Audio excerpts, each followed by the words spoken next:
అంటారా ఈ కళ్ళు సారిపోయి నాకు ఏం చాలు నేను అయిపోయినా పర్వాలేదు ముగ్గురు పండు బాబు ఈ కళ్ళతో చాలు ముందుకు వస్తారా రాడా అందరూ ఆక్షేపం చేస్తున్నారు ఏంటి ముందుకు వస్తారో రారో నేను ఆను ఎప్పటికైనా నా రిచ్ అమ్మి నేను పార్టీ ఇస్తానన్నాను. మీరు అన్నారు కదా రిచ్ అమ్మి అని, నాకు ఆ మాట చాలా నచ్చింది మీ అమ్మాను. సో అందుకే మీకు ఆటో ఇవ్వాలనుకున్నాను. నా భర్త ముసలుడైనా నేను అన్న మాటకి పెడతానన్నాను. ఆపు చేశారు, మీరు ఇచ్చారు, నా బండి ఇచ్చారు, మీ సల్లం చేస్తుంది, నా బండి పెట్టారు, ఇస్తానన్న మాట. నాకు ఈ ఆనందం చాలా బాబు.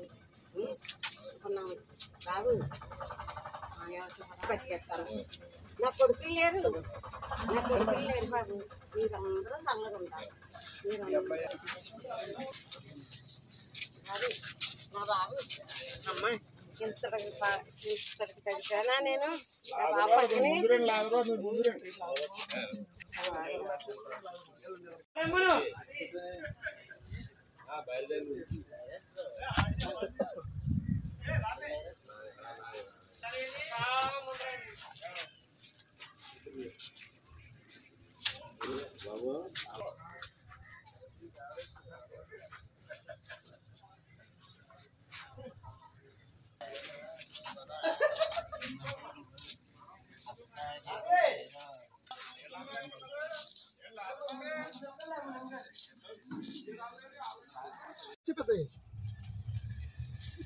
వెనక నీడకి వెళ్ళిపోతే బాగుంటుంది.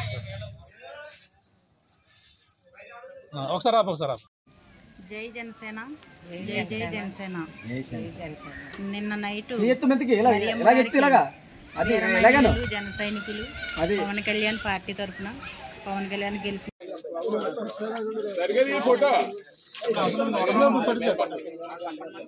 కింద బ్రేక్ సార్ మీరు పట్టిన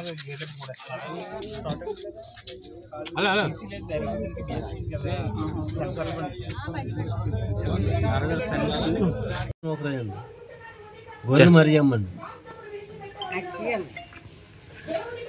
నటుడు తిప్పి నన్ను పొడుగు తీశారండి. ఎవరు తీశారు? కళ్యాణ్ బాబు పెంచుతాడండి. ఓకే, ఆటో ఎవరు కొనిచ్చారో మాకు ఇంకా తెలదండి అసలు.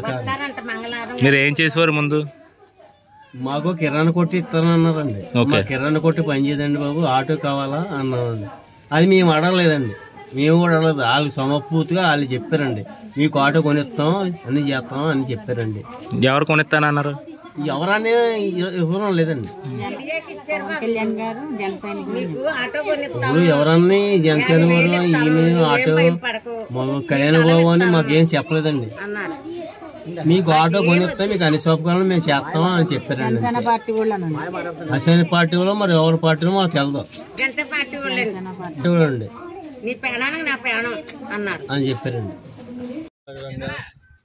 ఆవిడ కళ్యాణ్ గారు గెలిస్తే మాకున్న రిక్షా అమ్మేసి పార్టీ చేస్తాను అన్న మాటలో తోటి అభిమానిగా నాకు బాగా అందుకున్నాయి. ఆ రోజు ఒక ట్వీట్ పెట్టాను అనమాట, అమ్మ కళ్యాణ్ గారు అన్న గెలిస్తే నువ్వు రిక్షా అమ్మేక్కర్లేదు, నేనే ఒక ఆటో గిఫ్ట్ ఇస్తానని. సో ఈరోజు ఆయన అఖండ మెజార్టీతో ఉప ముఖ్యమంత్రిగా ఎన్నికైన శుభతరుణంలో అమ్మకి అన్నమాట ప్రకారం ఆటో తీసుకొచ్చి ఇవ్వడం జరిగింది. అమ్మకి ఇంకా ఏ బెంగ చిక్కుచింత లేకుండా. సో అందుకని ఇక్కడికి రావడం జరిగింది. హ్యాపీగా ఉంది. అదే దాని కాదండి, అంటే రిక్షాకి అప్గ్రేడ్ ఏంటంటే నెక్స్ట్ ఆటో కాబట్టి అలా అనుకున్నాం, కానీ దానికి సినిమాకి పబ్లిసిటీకి సంబంధం లేదు. అలా కలిసి వచ్చింది సార్. అన్నం ఉడికిందో లేదో తెలియడానికి మొత్తం తినక్కలో ఒక మెతుకు సరిపోతుంది. అలాగా ఆయన మార్కు చూపడం అనేది తొలి రోజు నుంచే మొదలైంది. ఒక మిస్సింగ్ అయిన యువతను వెంటనే రప్పించడం ద్వారా కానీ వివిధ రకాల పనులు కానీ ఆయన ప్రజల వద్దకు వెళ్ళి ప్రజల మధ్యకి వెళ్ళి అన్నీ అనుసంధానం అవ్వటం అని, ఇంకా దానికి మనం ఆయనకి స్పెషల్గా కితాబా అక్కర్లేదు, అందరూ ప్రజలు చూస్తున్నారు, రాష్ట్రం చూస్తుంది, ప్రపంచం చూస్తుంది, దేశం గమనిస్తుంది. ప్రధానమంత్రి మోడీ గారు లాంటి ఆయన తుఫాన్ అని చెప్పారు. ఆ తుఫాను మంచి తుఫాను, అందరికీ మంచి చేసే తుఫాను. మీ మంచిగా వాళ్ళ మనవాడు మంచిగా డ్రైవ్ చేస్తాడంట. సో లైఫ్ ఎలా టర్న్ చేస్తుందని నాకు తెలియదు, ఆనందంగా ఉంది, నేను ఇవ్వడం జరిగింది. అది ఎంతో కొంత వాళ్ళకి ఉపయోగపడుతుందని అనుకుంటున్నాను. అలాంటివి చెప్తే అది ఏదో సినిమా పబ్లిసిటీలా ఉంటుంది. అన్నిదా భావించకండి, అది మరోసారి చెప్తాను.